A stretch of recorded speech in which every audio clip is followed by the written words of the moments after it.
বিসমিল্লাহির রহমানির রহিম। মিথ্যা অপপ্রচারের বিরুদ্ধে সাংবাদিক সম্মেলন। প্রিয় সাংবাদিকবৃন্দ, আসসালামু আলাইকুম। আমি মোহাম্মদ আবুল হোসেন, সাবেক সাংগঠনিক সম্পাদক, উপজেলা বিএনপি ফুলবাড়ী কুড়িগ্রাম।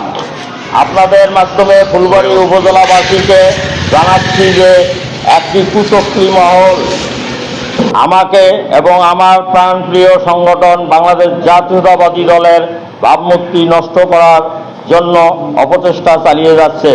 তারই ধারাবাহিকতায় গত 5ই এপ্রিল দুপুরে উপজেলা নির্বাহী কর্মকর্তার নিকট তেলের অবৈধ মজুদ আছে মর্মে মিথ্যা তথ্য প্রেরণ করে।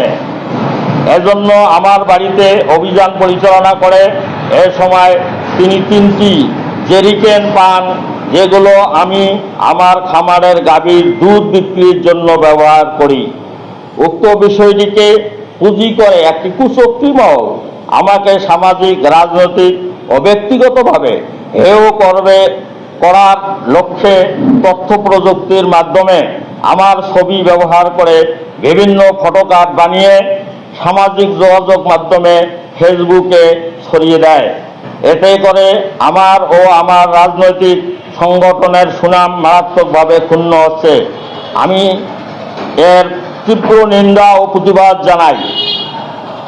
একই সাথে ওই কুচক্রী মহলকে শনাক্ত করে যে কুচক্রী মহলের আইডি থেকে এই ভুয়া তথ্য এবং আমার ছবি বিকৃতি করে এআইয়ের মাধ্যমে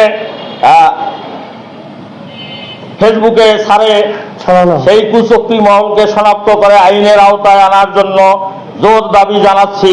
সবাইকে ধন্যবাদ। দৈনিক ইবি নিউজ, আমরা দেশ ও মানুষের কথা বলি।